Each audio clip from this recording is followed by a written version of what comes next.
Selamat malam, Shalom.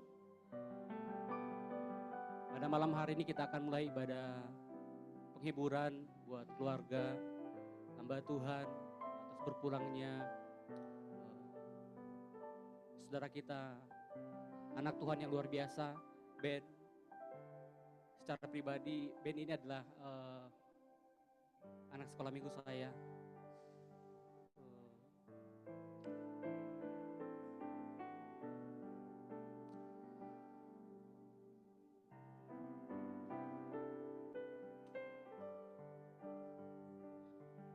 Biarlah Tuhan yang menguatkan keluarga yang ditinggal,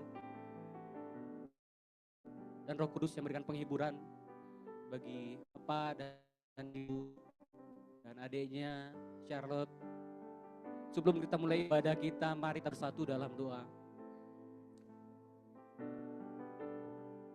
Bapa kami yang bertata dalam kerajaan surga,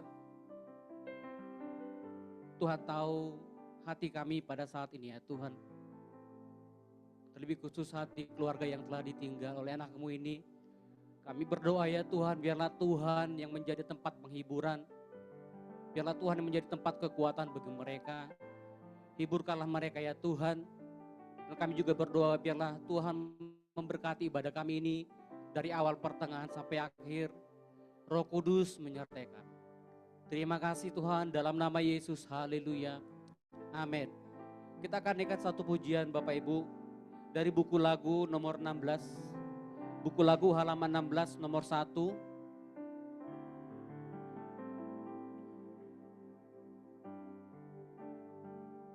Mari kita naikkan pujian bersama-sama, tak usah ku takut.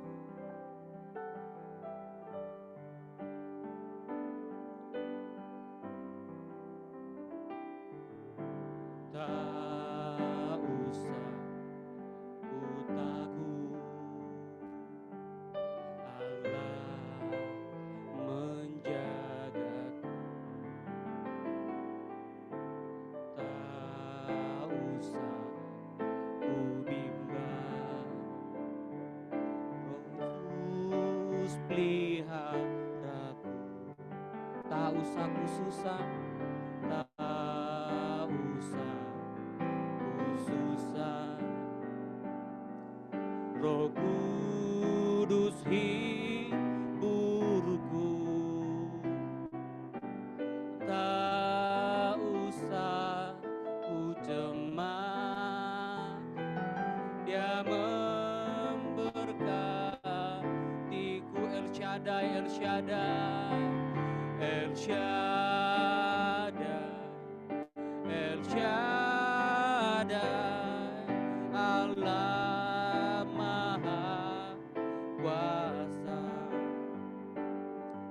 Dia besar, Dia besar, El Shaddai mulia, El Shaddai, El Shaddai, El Shaddai, El Shaddai, Allah Maha Kuasa. Berkatnya melimpah, El Shaddai. Sekali lagi itu lagi bagian dari awal, tak usah ku takut, Allah menjagaku. Tak usah ku takut, Allah menjaga.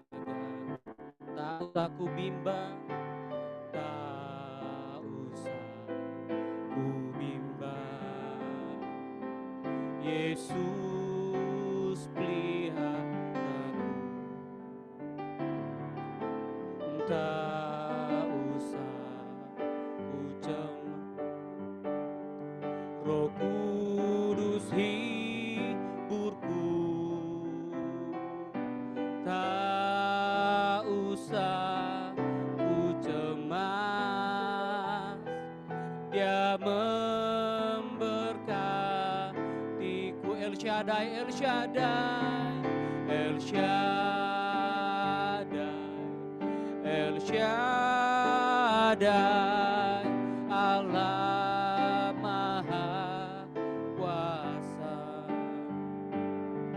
Dia besar, Dia besar, El Shaddai mulia, El Shaddai, El Shaddai, El Shaddai, El Shaddai, Allah Maha Kuasa.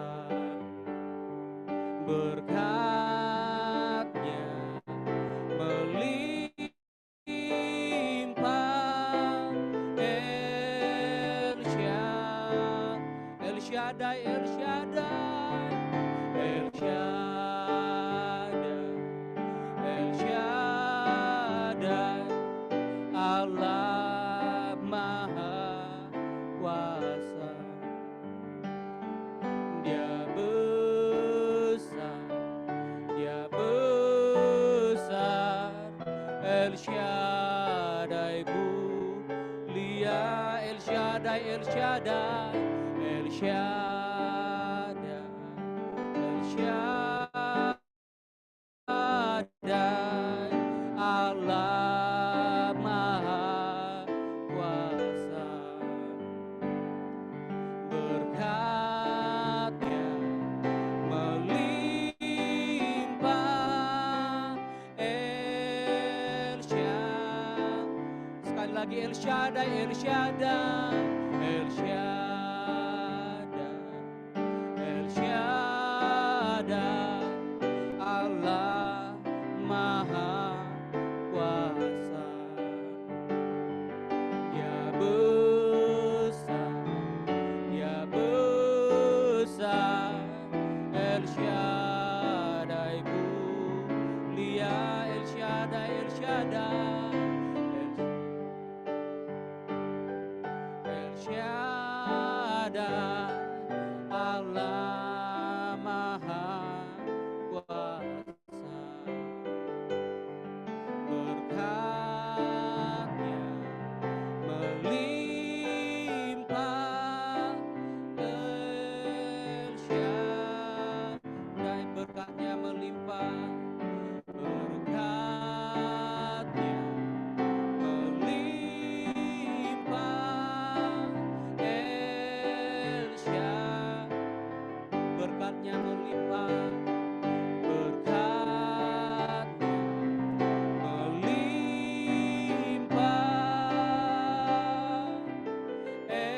El Shaddai. Engkau Allah yang besar, kami tinggikan di tempat ini ya Tuhan. Terima kasih buat anugerah-Mu yang besar. Haleluya. Amin. Kita akan mendengarkan persembahan pujian dari hamba-hamba Tuhan I3 Malang. Pada hamba-hamba Tuhan kami persilahkan.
Khususnya untuk Pak Menat yang kami kasih.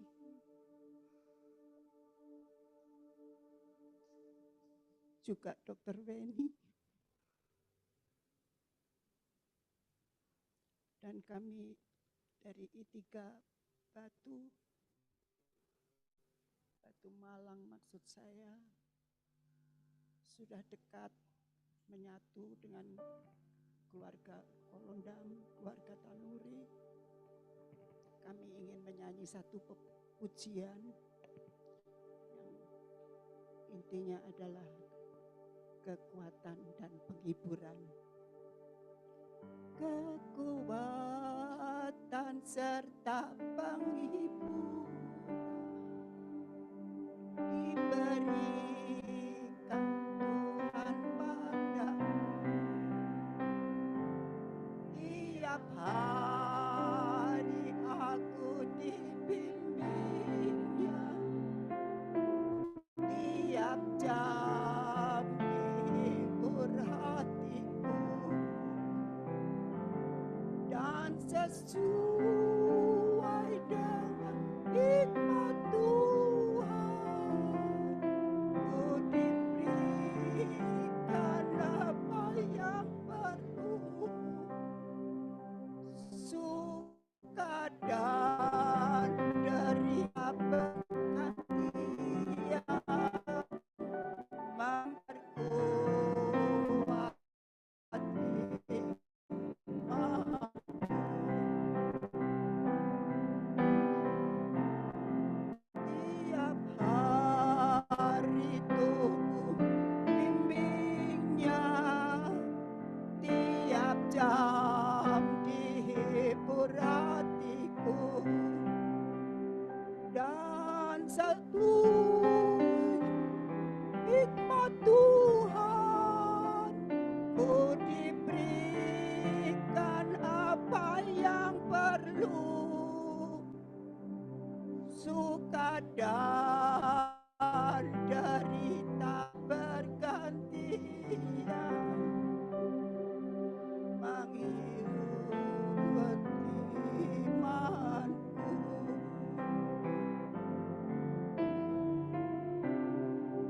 Wahai dengan hikmat Tuhan, ku diberikan apa yang perlu.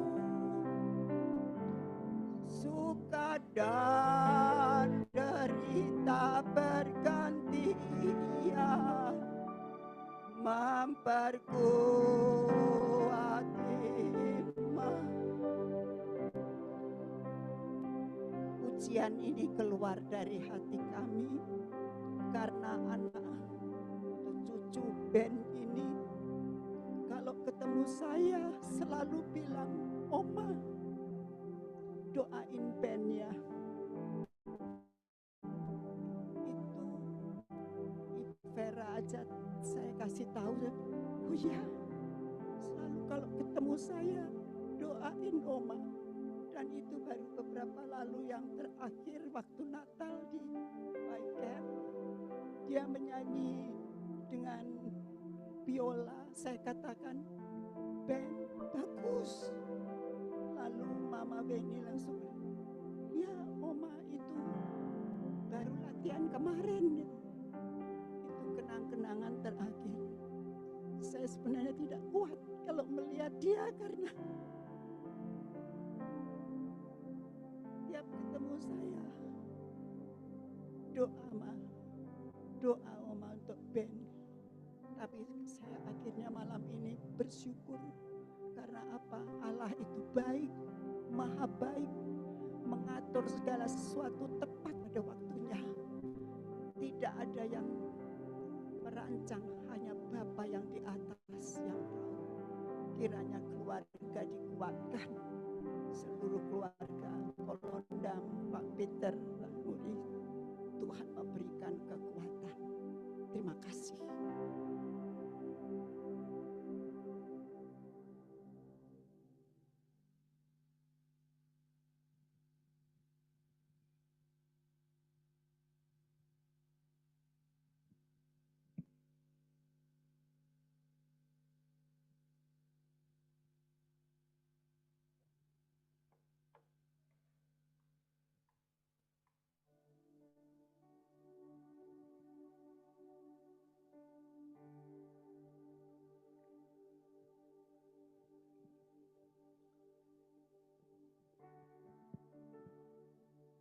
Selanjutnya kita akan siapkan hati kita untuk mendengar firman Tuhan.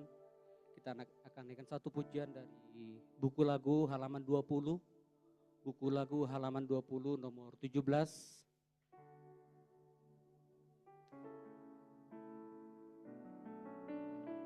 Sebab Dia Allah yang mengerti persoalan kita. Sebab Dia Allah yang mengerti isi hati kita.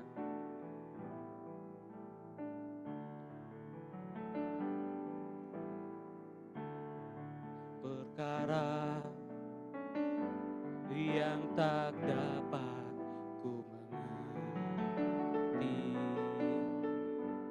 mengapakah harus terjadi di dalam kehidupan ini. Satu perkara yang ku simpan dalam hati, tiada sesuatu yang jadi tanpa Allah peduli. Allah mengerti, Allah mengerti, Allah peduli segala persoalan yang kita hadapi. Tak akan pernah dibiarkannya ku bergumul sendiri, sebab Allah mengerti. Saudara, kita semua itu bangkit berdiri bersama-sama. Banyak perkara, banyak perkara yang tak dapat ku mengerti, mengapakah harus terjadi di dalam kehidupan ini. Satu perkara yang ku simpan dalam hati, tiada sesuatu tanpa Allah peduli. Allah mengerti, Allah mengerti, Allah peduli segala persoalan yang kita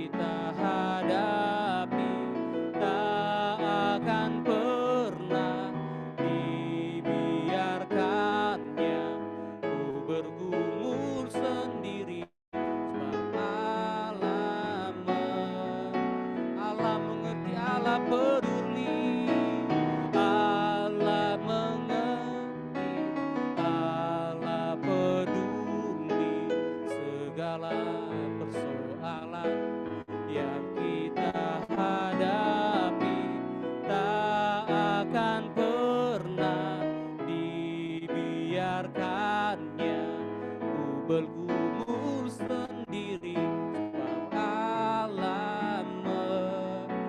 Allah mengerti, Allah peduli, Allah mengerti, Allah peduli segala kita hadapi akan pernah dibiarkannya bergumul sendiri. Allah mengerti, sebab Allah mengerti, sebab Allah mengerti, sebab Allah mengerti. Terima kasih untuk Allah yang tidak hanya mengerti tapi peduli dengan air mata kami, dengan kesusahan kami, yang peduli ketika pada momen tertentu kami ini banyak pertanyaan tapi terkadang tidak ada jawaban. Terima kasih buat Allah yang mengerti, peduli, yang memberi kami kekuatan demi kekuatan di saat kami ada di lembah air mata. Terima kasih untuk kekuatan dari firman Tuhan yang kami terima malam ini ya. Dalam nama Yesus. Amin. Silakan duduk. Sidang pergabungan yang saya hormati, saudara-saudara terkasih semuanya. Malam ini kita ada di satu acara yang namanya Malam Ibadah Penghiburan. Dan semua kita tanpa perlu ditanya lagi, semua sepakat. Malam ini kita semua butuh penghiburan. Ketika saya tinggalkan pekerjaan saya di Singapura dan menjadi seorang hamba Tuhan, saya pikir pada waktu itu tugas paling berat pendeta adalah dia setiap hari Minggu harus menyiapkan khotbah baru. Saya bilang itu yang paling bikin susah. Sekarang saya tahu bukan itu yang paling bikin susah. Yang paling bikin susah adalah ketika kita sebagai pendeta harus ada di rumah duka. Dan terutama ketika yang dipanggil Tuhan, bukan seorang oma umur 90 tahun, tapi anak muda umur 18 tahun, saudara sekalian. Dari tanggal 5 April sampai hari ini 17 Mei, saya sudah ke rumah duka ini lebih dari 10 kali. Total 6 kali, maksudnya yang meninggal. Tapi jumlah harinya jelas 10 hari, saudara. Sekiranya 10 hari. Saya kadang agak guyon aja. Itu satpam parkiran sudah kenal saya itu. Dia lagi datang. Kenapa dia terus? Ada jemaat tanya sama saya, minggu lalu, Pak, ini kok belas dari sekretariatnya ucapan berita duka melulu nih? Saya juga nggak tahu. Saudara sekalian, dan sekarang hari ini kembali ke tempat ini. Mesti berduka. Fokusmu berubah. Contoh.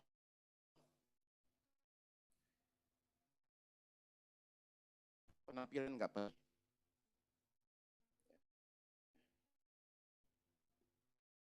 Makanan nggak. Banyak hal yang nggak penting juga. Perasaan kita berubah ketika kita ibadah. Saya ambil satu, saya kirim. Datanglah itu WA kembali. Ada nggak yang gayanya agak santai? Saya mau marah itu. Kenapa? Saya lagi berduka. Minta agak santai. Ya udah, karena alasannya kebaktian anak muda. Saya kirim yang agak santai. Saya pikir mau santai kayak apa? Saya kirimin apakah foto saya lagi di kolam renang. Ya kan mau santai apa? Akhirnya saya kirim lagi kan, cari foto yang paling santai. Kirim. Sekarang WA balik. Pak, bisakah ukurannya agak gede? Aduh Tuhan Yesus, saya lagi berduka dia minta ukuran foto agak gede. Saudara paham ya? Saya pengen marah. Nah, perasaan pengen marah ini sesuatu yang menurut saya biasa, umum gitu. Kenapa? Waktu Air Asia jatuh, Surabaya ke Singapura, saya ditanya apa yang bisa kami perbuat untuk ratusan orang yang sedang berduka di crisis center. Saya dimintain persetujuan untuk mengirimkan 75 konselor yang kami latih di Surabaya. Saya bilang kirim. Kemudian saya datang sendiri. Saya ke crisis center dan ditanya yang jemput saya, Pak Sukirno, Bapak mau ngapain di crisis center? Mau bikin kebaktian enggak? No. Enggak, saya bilang. Saya cuma pengen bicara soal keluarga yang ditinggalkan. Saya bilang, sekarang momen yang enggak cocok untuk saya bicara, untuk kebaktian. Dan benar, saya dikasih tahu bahwa minggu sebelumnya ada kebaktian, di mana Pak Pendeta bilang kata-kata ini yang selama diucapkan di gereja masih oke. Di rumah duka, itu menjadi satu jebakan. Bagaimanapun juga katanya, Tuhan itu baik. Satu orang berdiri di sana. Dia bilang, bagaimana Anda bilang Tuhan itu baik? Saya ditinggal 5 orang anggota keluarga. Jadi saudara sekalian, perasaan kita itu adalah sesuatu yang pada saat sedang berduka mengalami suatu perubahan besar sekali, saudara terkasih. Ya. Saya rasa perasaan saudara bisa marah ketika baca ayat tertentu yang sebenarnya kalau diucapkan di gereja netral. Tapi ketika di rumah duka, bisa bikin kita marah sekali. Saya kasih contoh. Yesaya 55, ayat 8 sampai 9. Sebab rancanganku, kata Tuhan, bukanlah rancanganmu, dan jalanmu bukanlah jalanku. Demikianlah firman Tuhan. Seperti tingginya langit dari bumi, demikianlah tingginya jalanku dari jalanmu, dan rancanganku dari rancanganmu. Nah, ini umum dibacakan di gereja untuk menghibur orang yang sedang alami suatu kesusahan, barangkali kejadian yang tidak enak. Tapi tadi saya bilang, yang normal-normal dibacakan di gereja bisa bikin kita marah ketika dibacakan di rumah duka, saudara-saudara sekalian. Ketika saya belajar terapi keluarga di Singapura, salah satu pokok pelajaran kami pelajari adalah loss and grief. Bagaimana menolong konseli kita menghadapi kehilangan dan kesedihan dalam hidupnya. Saya belajar itu sebagai teori dan tidak pernah menyadari bahwa saya akhirnya ketolong oleh sesi itu. Dan nanti saya akan bicarakan saudara sekalian. Kita ini diajar bagaimana menolong orang hadapi kesedihan dan kehilangan. Sebab saudara sekalian, kesedihan itu beda. Tiap kesedihan itu beda. Ada orang contoh lah, rugi bisnis, hilang 300 juta, sedih itu. Ya itu sedih. Ya. Ada orang lagi bersedih karena rumahnya terbakar. Sedih enggak? Itu sedih. Tapi itu sedih yang beda dengan sedih pada malam ini, saudara sekalian.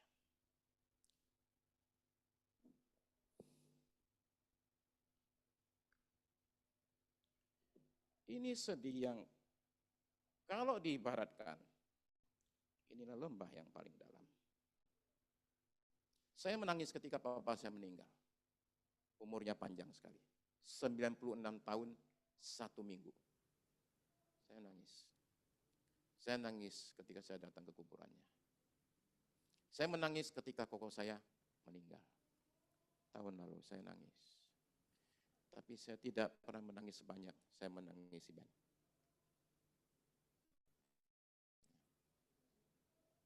Saya ada di ICU ketika dia stroke pertama umur 4 tahun. Saya mendoakan supaya Tuhan berikan mujizat. Supaya dia bisa sadar kembali. Dan saya ingat papanya bilang begini sama saya. Pak, jarinya gerak. Dia sedang dalam keadaan koma. Jarinya gerak. Puji Tuhan. Kami keluar dari ruang ICU dan Menat bilang sama saya begini. Selama sekian tahun ini dia lari-lari, saya nggak pernah bersyukur. Hari ini jarinya gerak aja, saya bersyukur. Saya baptis dia, saudara sekalian, di kolam. Dan saya berharap, saya akan menghadiri ibadah syukur wisudanya. Dan bahkan saya berharap, saya bisa memberkati pernikahannya. Saudara sekalian, Ben ini baru berumur 18 tahun. Dia baru terima SIM-nya kemarin. Ya. Agustus dia akan ke Amerika Serikat untuk sekolah di Boston. Kita punya acara retret anak muda, itu sengaja dimajukan supaya dia bisa ikut. Dan dia nggak bisa ikut. Tapi semua ini rancangan manusia. Pemikiran manusia, saudara-saudara sekalian.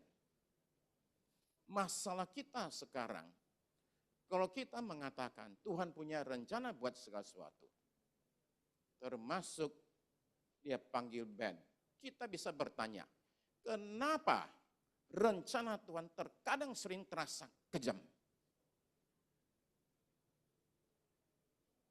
Dan tidak ada sedikit pun kebaikannya.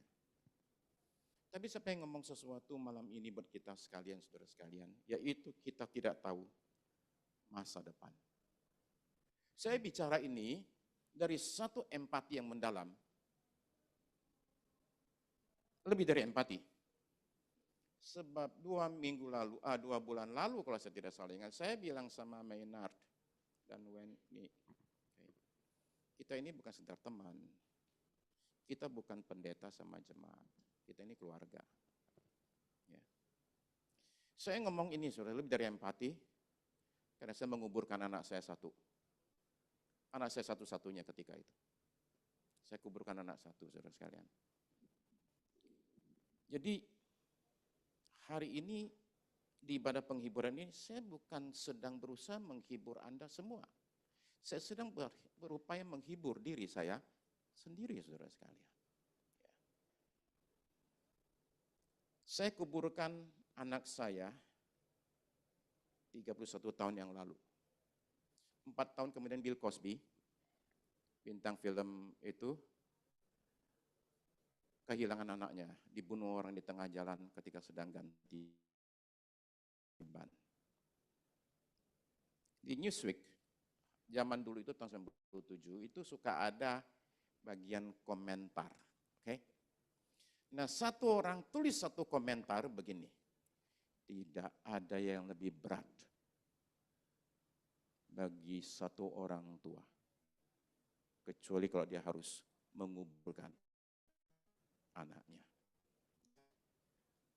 Saya baca itu dan saya ngangguk-ngangguk. Tidak ada beban lebih berat bagi orang tua, kecuali kalau dia mesti menguburkan anaknya, saudara-saudara sekalian. Tapi saya pengen ulangi lagi, kita tidak tahu masa depan, saudara sekalian. Apa yang kita pikir baik, belum tentu baik nanti. Apa yang kita pikir jahat, belum tentu jahat nanti. Seorang tokoh terkenal di Indonesia, suatu hari dapat satu anak laki yang sangat amat dibanggakan. Anaknya ditunggu-tunggu, muncul, lahir, dan kemudian umur 1 tahun anak itu sakit. Hampir meninggal. Dan orang tua ini dengan segala cara memakai apa yang dia punya untuk sembuhkan anaknya, bukan hanya itu. Dia berdoa mati-matian sama Tuhan, anak saya jangan sampai meninggal. Dan anaknya hidup, meninggal kemudian umur 20-an. Tapi selama hidupnya, dia bikin air mata orang tuanya sangat amat banyak. Sehingga orang tuanya bilang begini, kalau tahu begini, lebih baik dulu dia meninggal. Kita tidak tahu masa depan, saudara sekalian. Saya banyak diminta bicara dengan orang tua yang ditinggal anak karena saya punya pengalaman demikian. Mereka anggap saya lebih punya empati dan bisa bicara karena punya pengalaman yang serupa, saudara sekalian. Saya suatu hari diminta bicara satu pasangan yang kehilangan anak yang adalah kebanggaan. Satu anak yang menjadi idola orang tuanya, umur baru 20-an meninggal. Orang tuanya bicara sama saya dan kemudian tanya sama saya. Pertanyaan umum ditanyakan, kenapa Tuhan ambil anak saya? Saya bilang karena itu yang terbaik. Bapaknya marah sama saya. Terbaik buat siapa? Terbaik buat dia. Terbaik buat anak saya? Ya, terbaik buat dia. Bahkan dia bilang, dari semua perkataan saya, cuma satu kalimat itu bikin dia tenang. Terbaik buat anak saya. Kalau terbaik buat dia, kenapa kita mesti sedemikian rupa begitu ikatkan diri kita dengan hal tersebut? Tapi ada satu hal yang orang tuanya nggak tahu, yang saya tahu. Saya tahu benar bahwa memang lebih baik anak itu meninggal. Karena saya punya informasi yang orang tua yang nggak. Saudara sekalian.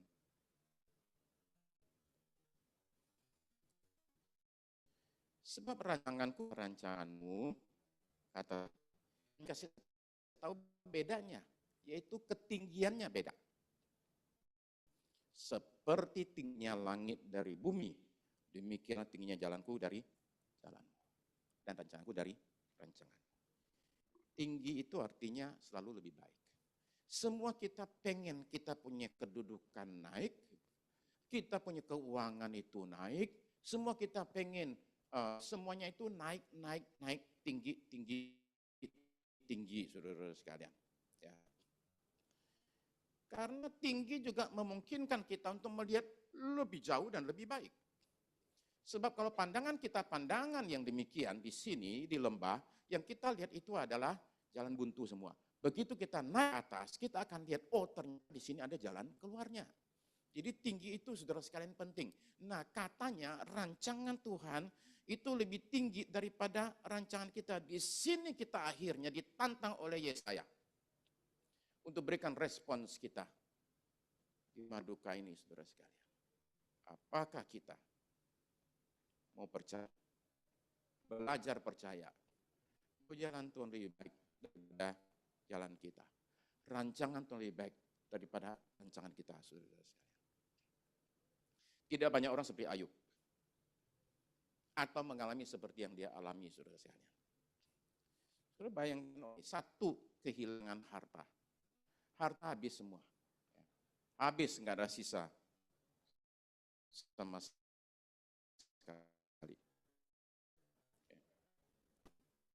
Dari paling kaya sekarang jadi paling miskin.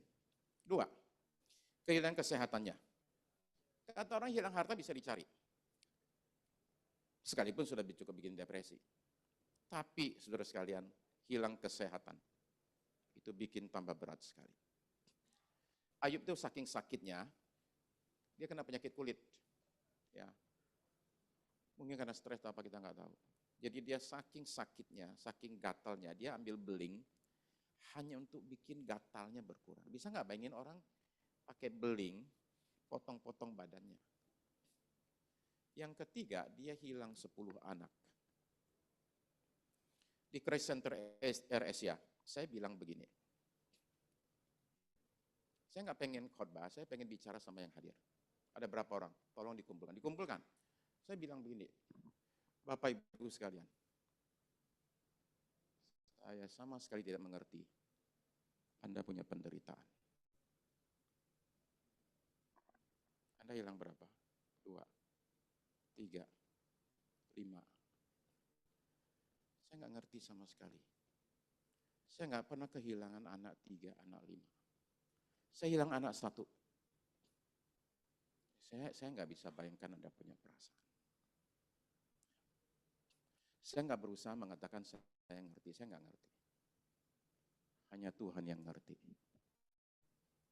Yang luar biasa, dia tidak hanya mengerti, tapi dia peduli, saudara sekalian. Sebab karena ada orang nggak ngerti, tapi nggak peduli. Ada orang peduli banget, tapi nggak ngerti, saudara sekalian. Hilang 10 anak sekaligus. Ketika Ayub alami semua masalah ini, dia bukan koruptor kelas berat, dia bukan kriminal yang paling jahat, dia itu bukan penculik perampok.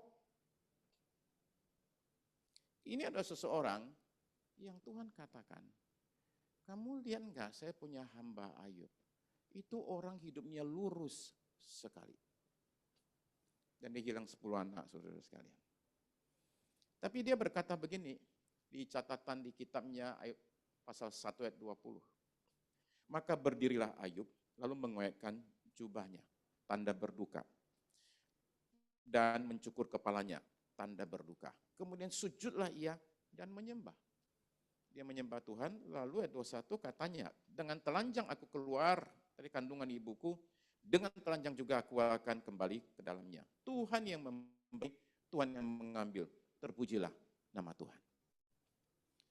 Jadi pertanyaannya sekarang, saudara sekalian. Tadi saya bilang Yesaya menantang kita untuk kita berani tidak percaya bahwa Tuhan punya rancangan lebih baik. Buat Maynard, Charlotte, dan buat Ben.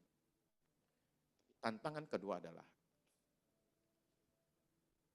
siapa sebenarnya yang mempunyai hidup kita dan keluarga kita? Ben ini punya siapa sebenarnya? Beberapa orang merasa bahwa semua adalah miliknya. Dia kerja keras banting tulang, hartanya adalah miliknya. Beberapa orang merasa bahwa istrinya, suami, anak-anaknya itu semua itu milik dia. Karena dia yang punya, begitu hilang, dia marahnya besar sekali. Dan kalau sudah marah begini, aneh sekali. Yang disalahkan itu adalah Tuhan. Aneh loh. Seumur hidup, orang boleh tidak peduli Tuhan. Tapi ketika dia kehilangan sesuatu yang berharga dalam hidupnya, dia marah-marahin Tuhan. Saudara terkasih, ketika kita sadar, buat Maynard, Wenny, dan Charlotte, kita sadar bahwa Ben ini titipan. Ben ini titipan. Semua kita kehilangan, saudara sekalian. Ketika Tuhan Yesus ada menuju kuburan Lazarus, dia datang dan dia tahu persis dia mau ngapain. Dia tahu persis. Sebelum berangkat, dia sudah bilang, nggak usah berangkat, nanti tunggu aja. Kenapa tunggu? Nggak, dia lagi tidur. Lalu muridnya bilang gini, tidur bagus dong. Bukan, udah meninggal. Tunggu aja, nggak usah buru-buru. Dia sengaja tunggu hari keempat, karena orang Yahudi itu percaya, apabila seorang meninggal selama 3 hari, rohnya masih ada. Kemungkinan bangkitnya masih ada. Hari keempat gone. Dia sengaja tunggu hari keempat, supaya semua orang tahu ini kasus ini impossible. Lalu kemudian di sana, di kuburan, 1 menit menjelang dia bangkitkan Lazarus, dicatatlah salah satu ayat paling singkat di Alkitab. Maka menangislah Yesus. Bahasa Inggris, Jesus wept. Jadi dia bukan cuma nangis hanya keluar air mata, dia itu meratap. Tahu persis, 1 menit lagi saya akan bangkitkan Lazarus, you should be okay. Sekalipun demikian saudara sekalian, Tuhan kita keluar air mata. Kenapa dia keluar air mata? Karena kata Alkitab, dia lihat itu anggota keluarga sedang nangis. Dia lihat yang lain nangis. Tuhan itu saudara sekalian tergerak oleh air mata kita. Dan kata Mazmur, dia itu menampung air mata kita dan memberi catatan. Jadi sebentar lagi air mata kita akan kering. Tapi Tuhan terus mencatat. Air mata kita kenapa? Air mata kita berharga sekali, saudara-saudara sekalian. Jadi hari ini saya mau mengajak kita semua dalam kesedihan ini untuk boleh melihat saudara sekalian rencana Tuhan. Saya tidak pakai kata kebaikan Tuhan. Saya mau hindari kata ini saudara-saudara sekalian. Saya cuma pengen pakai kata rencana Tuhan saudara sekalian.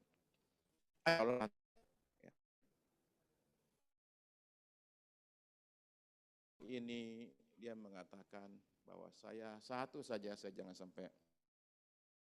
Saudara-saudara sekalian, Ayub itu percaya. Kita semua harus lebih percaya lagi. Kenapa? Sederhana sekali. Karena Ayub tidak kenal Yesus. Kita hari ini punya Yesus yang tidak hanya mati tapi bangkit kembali. Itu kekuatan kita karena Yesus juga berikan janji yang luar biasa ini.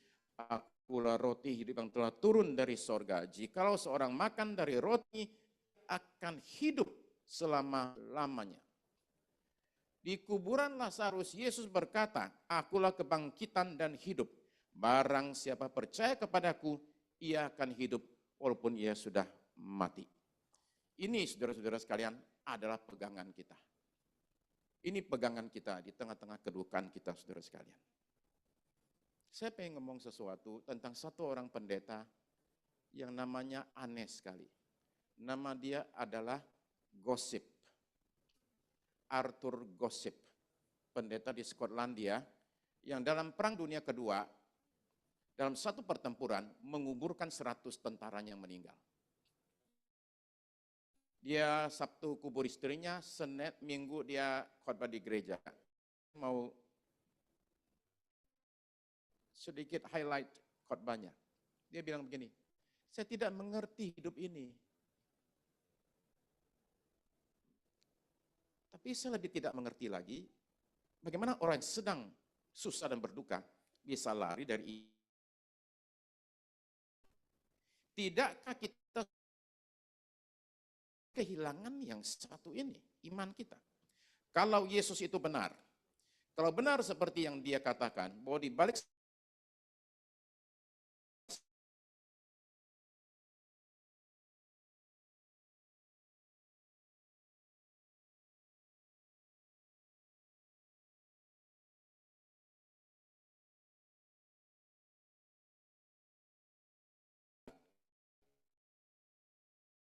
ternyata ada rencana hikmat dalam hari bersinar, percaya akan janji Yesus ini. Tapi kami yang sedang di lembah kelam tidak punya pilihan lain. Kami harus percaya, karena itu yang menguatkan kami semua. Saya kuburkan anak saya tahun 94. Malam itu sudah kami kubur anak kami, istri saya bilang begini, aku cuma pengen tahu satu hal, anakku ada di mana? Besok pagi dia bangun dan bilang gini, tadi malam aku mimpi. Dia mimpi anak kami sedang lari-lari di satu taman yang indah sekali bersama ratusan anak lain. Nah, sekarang saya punya satu problem. Apa itu? Anak kami ketika meninggal belum bisa jalan. Baru merangkak. Sampai di sana dia sudah bisa lari, saudara sekalian. Tahukah saudara, Ben itu masih hidup. Dia masih ada loh. Cuma sekarang tanpa selang di kepalanya ya. Tanpa selang di kepalanya. Ben, saudara sekalian, jangan-jangan sedang lari-lari sama anak saya. Siapa tahu. Ben, saudara-saudara sekalian, bukan lagi terbaring di sini. Ini jenazahnya. Tapi Ben yang asli. Ada, hidup, sehat, segar. Itu jaminan buat kita, saudara sekalian, bahwa kematian itu bukan akhir segala-galanya. Bahwa hari ini kita berurai air mata, ya, kita sedih. Tapi sekali lagi, Ben, saudara-saudara sekalian, tidak mati. Ben itu hidup. Ini janji buat kita sekalian. Dia hidup, masih ada orangnya. Oke, kita akan kuburkan jenazahnya saja. Istilah kita, casingnya, saudara sekalian. Casing kita akan kubur ya, hari Minggu. Oke, casing akan rusak. Casing akan membusuk. Casing akan mati. Tapi Ben tetap hidup. Bersama dengan Yesus, dia tetap hidup. Ini penghiburan, jaminan buat kita semua. Mari kita berdoa. Terima kasih Tuhan. Hari ini Tuhan, kami terima ini dengan iman percaya. Ben, saudara sekalian, ternyata masih hidup. Ben ternyata masih ada ya Tuhan, tapi sudah bersama dengan Tuhan. Terima kasih Tuhan buat jaminan yang sungguh luar biasa ini Tuhan. Di tengah-tengah kedukaan kami akhirnya sadar, ini hanya casing Tuhan. Tapi Ben yang asli sudah ada bersama dengan Tuhan sekarang. Terima kasih Tuhan. Saya undang saudara sama-sama bangkit berdiri. Mari kita naikkan nyanyian dari buku nyanyian nomor 6. Dalam Yesus. Kekuatan di hidupku ku dapat dalam Yesus. Dia tak pernah tinggalkanku, setia menopangku, berseru berharap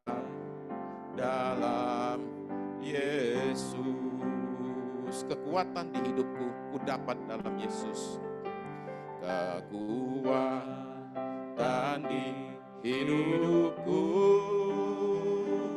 ku dapat dalam Yesus. Dia tak pernah tinggalkanku, setia menopangku, berseru berharap dalam Yesus. Ajaib kau Tuhan, ajaib kau Tuhan, penuh kuasa, sanggup pulihkan keadaanku. Dalam tangan-Mu seluruh hidupku tak akan goyah selama.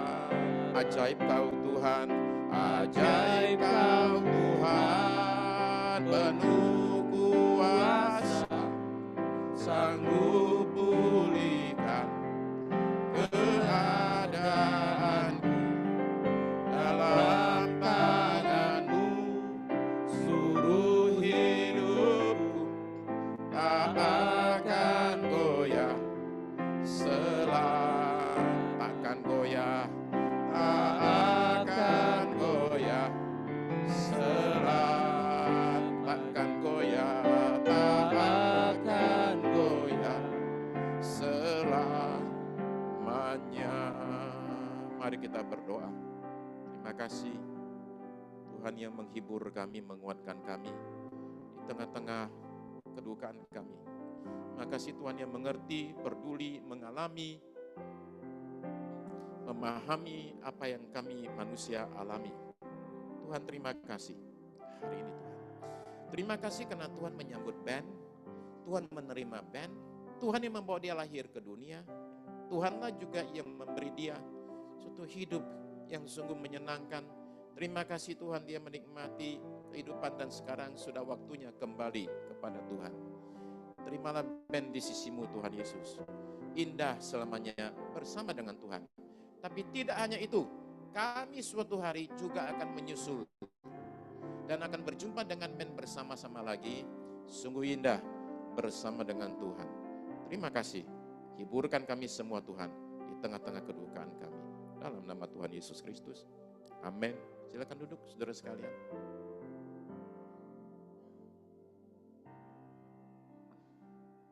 Apakah ada ada sambutan dari keluarga? Tidak ada. Baik.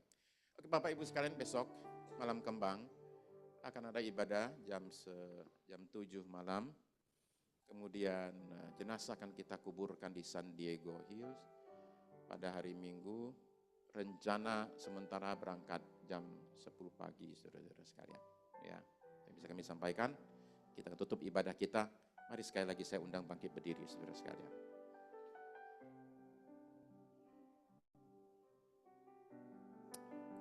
Terima kasih Tuhan. Sekali lagi Tuhan terima kasih. Di akhir ibadah ini Tuhan, turunkanlah berkat atas kami sekalian. Saudara terkasih dalam Tuhan Yesus, ibadah kita pada malam ini sudah selesai. Mari kita berpisah satu dengan yang lain dengan membawa berkat berlimpah dari Allah Bapa kita di sorga, kasih karunia dari Tuhan kita Yesus Kristus, penghiburan, kekuatan dari Roh Kudus atas kita semua dari sekarang ini sampai Maranatha, Tuhan kita kembali kali yang kedua. Amin. Amin.